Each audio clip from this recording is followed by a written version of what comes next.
کتنی بچیاں ایسی ہیں کو کالجز میں اور کال سینٹرز میں غیر مسلم نوجوان پیار محبت، آپ کی مسکراہٹ مجھے بہت پسند ہے، ہاں آپ کی آواز سنے تو میرا دل نرم ہو جاتا، اور آپ کے میسیجز پڑھ کے میرا دماغ روشن ہو گیا، کیا میسیجز ڈالتے ہو آپ جیسا میں نے زندگی میں دیکھا نہیں ہے۔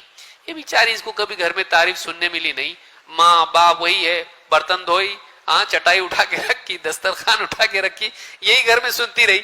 کالج میں جانے کے بعد میں اسکول سے لے کے آگے بڑھی، کالج میں جانے کے بعد اس نے دیکھا یہ بھی میری تعریف کر رہا، وہ بھی میری تعریف کر رہا، وہ بھی میری تعریف کر رہا، تو اس کو لگا میں کچھ ہوں جس نے مجھ کو، میرے ماں باپ نے بھی ابھی تک نہیں پہچانا مجھ کو، اور ذرا سا کوئی تعریف کر دے یہ پورا اس پہ فدا ہو جا رہی ہے۔ کہ بعض اوقات ایک غیر مسلم سہیلی اس کی ہے، اس کے ساتھ اٹھی بیٹھی، کینٹین گئی اور باہر بیٹھی کالج کے کمپاؤنڈ میں، کیمپس میں، اور اس لڑکی کے دوست کا دوست اس کا دوست بنا، ہوتا نا ایسا؟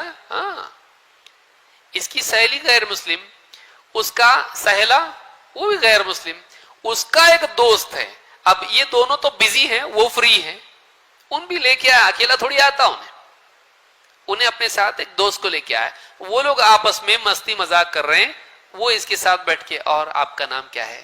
اچھا آپ کو کون سا رنگ پسند ہے؟ پھول کون سے پسند ہے؟ ہاں، کون سی فلم آپ کو پسند ہے؟ کون سا کھانا آپ کو پسند ہے؟ تو میرے ماں باپ کبھی پوچھے نہیں میرے کو کیا پسند ہے بیٹا، ہاں یہ پوچھ رہا ہے، مجھے آپ کے بارے میں جاننا ہے، آپ اتنی سمجھدار، اتنے اچھے مارکس آپ کے، اتنا اچھا آپ کے اندر کتنی، دوسری لڑکیاں آپ کی جوتیوں میں ہیں، اچھا ماشاء اللہ کوئی تو ہے دنیا میں میری قدر کرنے والا۔ اور اس کے بعد ایک دن ماں باپ کو چٹھی ملی، میں جا رہی، ڈھونڈنے کی بھی کوشش مت کرنا، 18 سال کی ہو گئی ہوں، میں اپنی مرضی سے اپنا انتخاب کر سکتی ہوں، مجھے رائٹ اپنا معلوم ہے، اتنے سالوں کی 18 سال کی محبت اور 18 سال کی ساری قربانیاں، 18 مہینے بھی نہیں ہوتے یہاں پہ، ذرا سی تعریف کوئی کر دیا اس کے پیچھے چلی گئی۔ مستقل ایک مشینری ہے، لیکن جو گئی وہ ہمیشہ کے لیے نہیں جاتی، وہ بچہ لے کے گھر کو آتی ہے، کیونکہ ہمیشہ اس کے ساتھ بندھن میں بندھنا نہیں تھا، اس کو خراب کر کے ماں باپ کے پاس بھیجنا تھا، وہ تو ایک پولیٹیکل ایجنڈا کی تحت چل رہا ہے۔ مسلمان بچوں کا استحصال کرو، مسلمان بچوں کو خراب کرو، ان کا مورال ڈاؤن کرو۔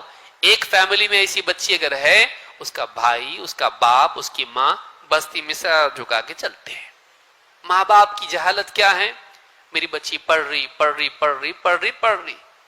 نہ قرآن پڑھ رہی، نہ حدیث پڑھ رہی، نہ دین کی بات سیکھ رہی، نہ کچھ، وہ پڑھ رہی کیوں؟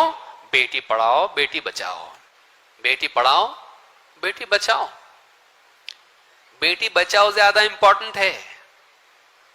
بیٹی بچاؤ کا تو نہیں سوچ رہا، بیٹی پڑھاؤ کا سوچ رہا۔ بچاؤ کا کیا مطلب ہے؟ اس کو بچاؤ ان برائیوں سے، اخلاقی بگاڑ سے اس کو بچاؤ، بے دینی سے اس کو بچاؤ، شیطان سے بچاؤ، اس کا استحصال کرنے والوں سے بچاؤ۔